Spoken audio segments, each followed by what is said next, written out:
Okay, I am doing my balancing right now, so if you see me wobbling, that's why. Dude, I just have so much to say, but I don't know how to properly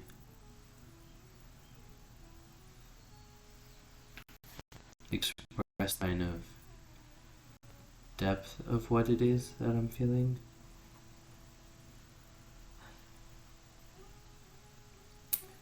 I mean, I'll just kind of, I guess, monologue for a bit, but Mylan brought up this interesting concept of, he went to this kind of talk from this professor about his theory of what happens after death.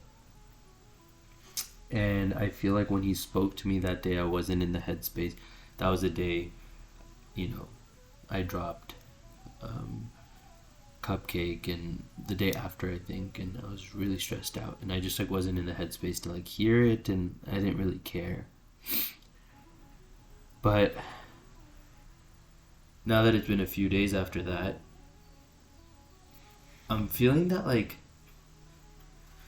reading this three body problem of trying to understand, is there life out there? What is the world? I mean, the things that I realized I like never questioned. Why does the sun rise? Why does the earth rotate? Or even a question someone asked yesterday, which is, why are there longer days and nights the more north you go? I kind of know, but I don't 100% know confidently. And more importantly, I wouldn't know how to find out. I know how to Google it, see someone else's results. But I don't know how to replicate those. And in the same way, you know, math becomes interesting once you understand the proof of why a squared plus b squared equals c squared. The sciences become cool once you realize, how did we find out? How did we go from a world where we didn't know that, and we were so clueless about what the world was, and over thousands and thousands of years we've collectively worked together as a humanity to understand the universe around us? Right? I mean, how many physicists have worked together? Chemists, biologists, mathematicians, historians, right? Predicting the future, understanding our past, understanding where we are, the cultural context, the societal context, understanding where we are geographically, anthropologically. It's such a beautiful process of slowly understanding the universe together. This is a shared project. Humanity is a shared project. What we're doing is not an individual. It's not. We're doing it together. I'm waiting for Cupcake to wake up also so I can take her to pee. Once I finish this balancing session, I'll take her out. I hope she can hold it until then. Yeah, she looks like she's going back to sleep. Okay. But so like that, what that means is all the things that we're doing, our research, our work, is actually so important. Oh, she might get out. She gets out. I'm gonna have to cut this short. Let's see. Oh, she's standing up. And she is sleeping again. Oh, she's just laying. Hi, cutie. What if I don't look at her? Will she go back to sleep? Let's see. Yep. Nice. I'll wake her up in like 10 minutes. It's just really beautiful when you think about that being the context of our work. Facebook isn't then just Facebook, right? It is a means originally to make accessible this way of communicating across boundaries and borders. Let me pick up this call for a sec. Hello?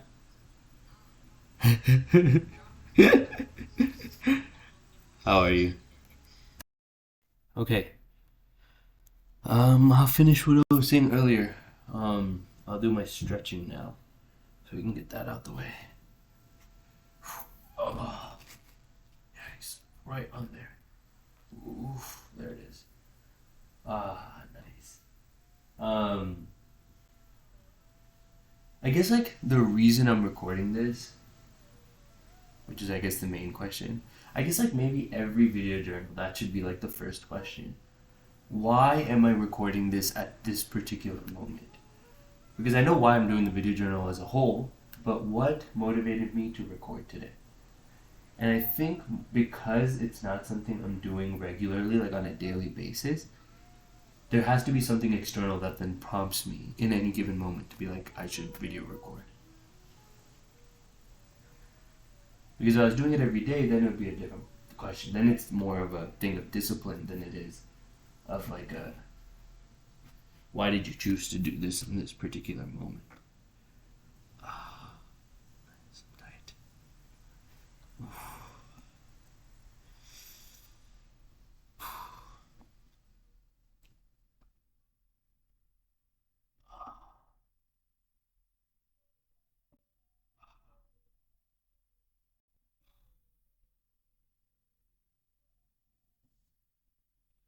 I'm trying to think of like how to stay motivated.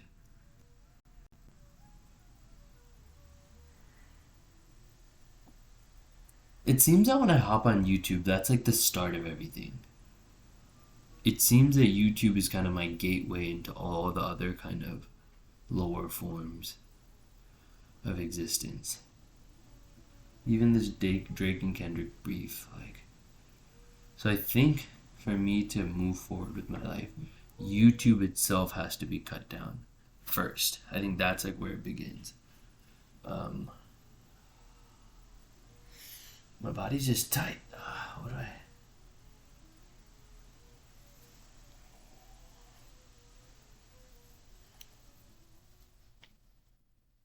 like this one. Get the hips nice and engaged. Oh, nice.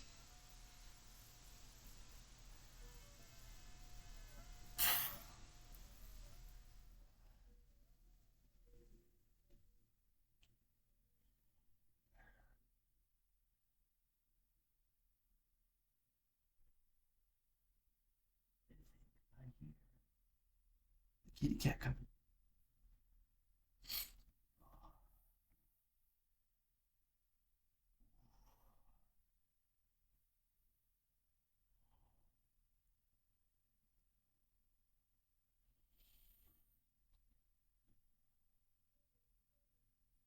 Good stretch.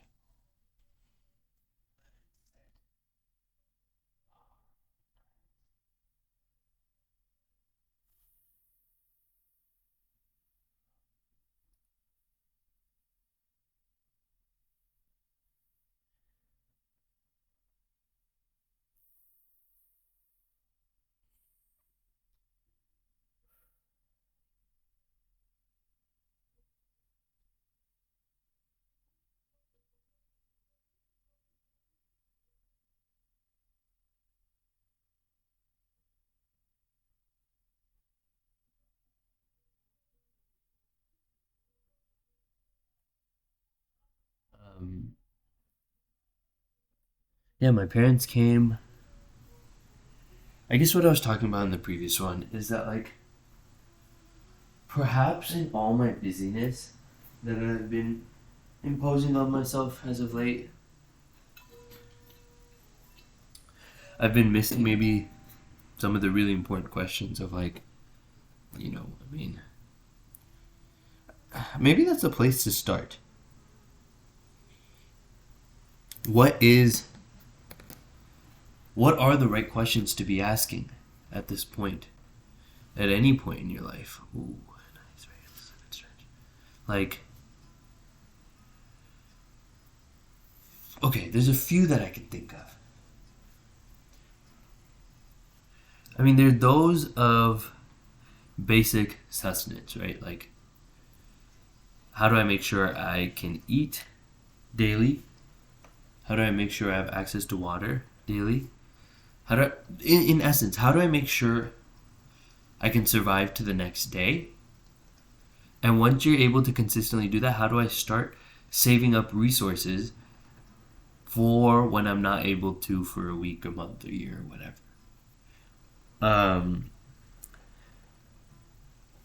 but the thing is that is a very important question for many, and I would say it's a very pertinent question for a lot more percent in previous generations. But I would say for many Americans, the basic necessities of food, water, and shelter are taken care of. That is not where we're struggling.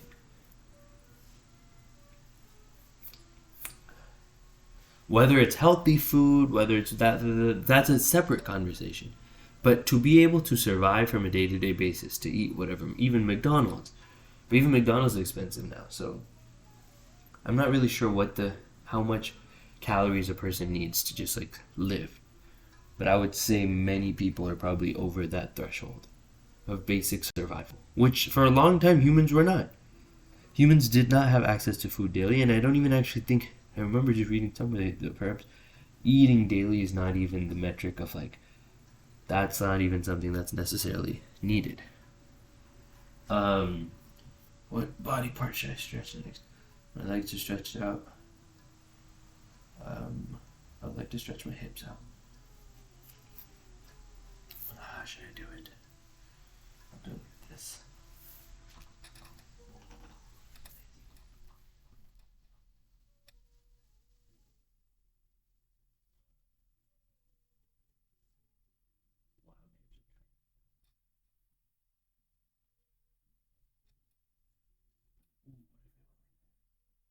But then what are the questions that become important next? Right? In the sense of, look, you have to ask yourself questions, and we talked about this earlier, having children, of really asking that question of, is existence worth experiencing? Now that we're live, let's assume that the question is not worth asking. The question just is like, what I've been stuck on is like, what is worth experiencing? Like, what should one align their life towards? I mean, pleasure is a really easy answer and one that I think works, right? Like, try to optimize pleasure throughout your lifetime. But like, what is pleasure? Like, what type of activities give you that form of pleasure is another good question, I think. So like, yikes, this, for some reason, this particular hip is so much tighter. Holy.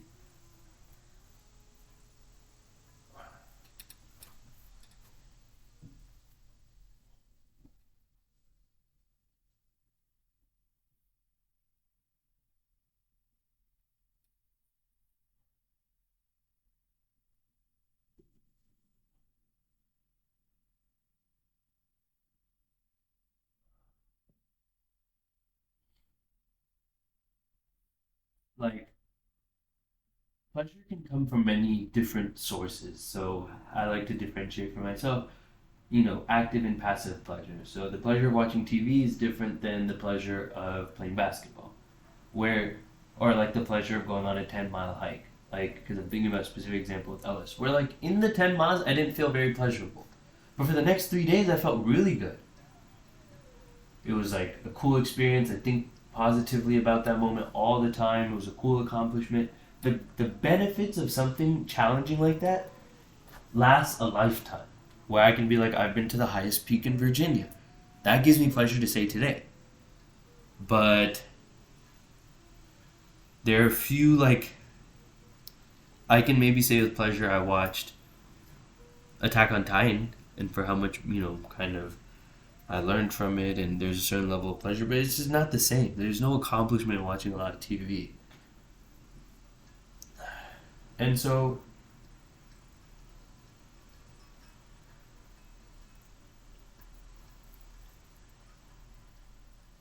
Basically, I guess what I'm saying is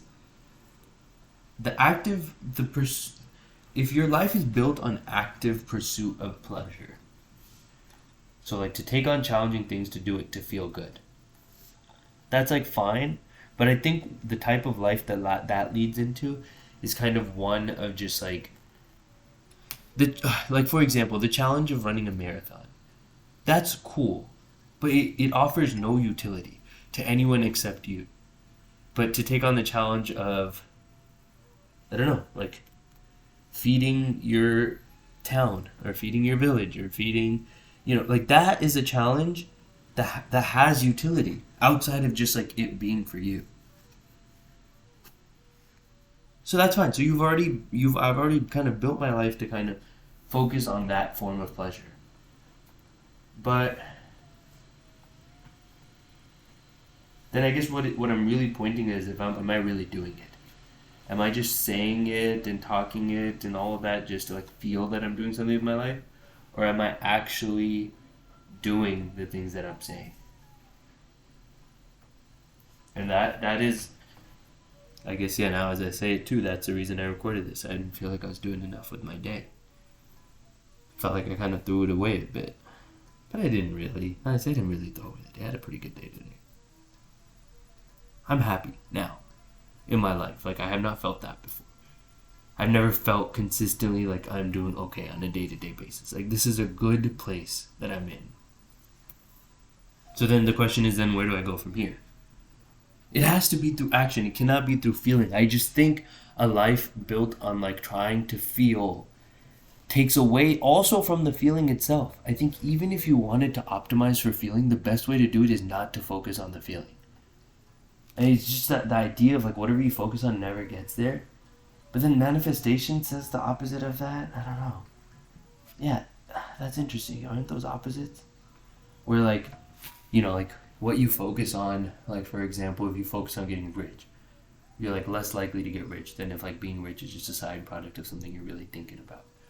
But manifestation would say that like if you really are like, I want to make money and I want to be rich, then like by saying it enough, then like that would happen. So that's interesting. Ooh, this is a good stretch too. Oh, this is a lovely stretch.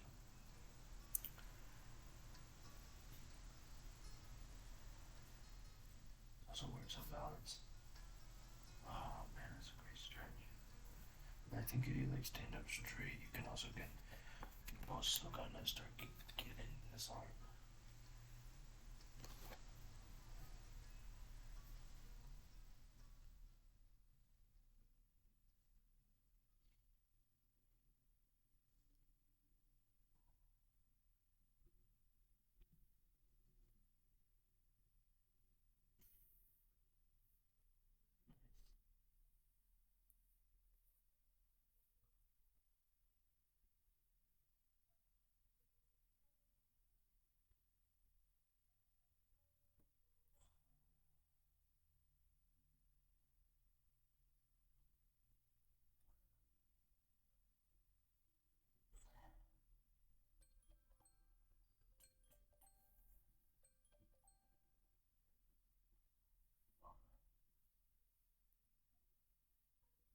I think you should do shoulders.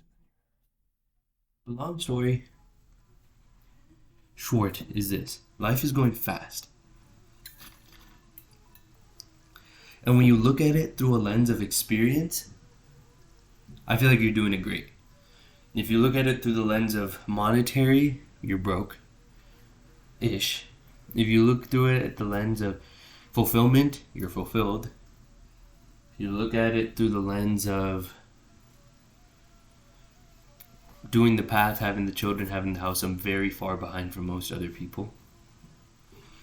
So it's hard to know. The more and more I deviate off the path, am I doing the right thing? But I guess that's the doubt that comes with making your own way. So we'll see.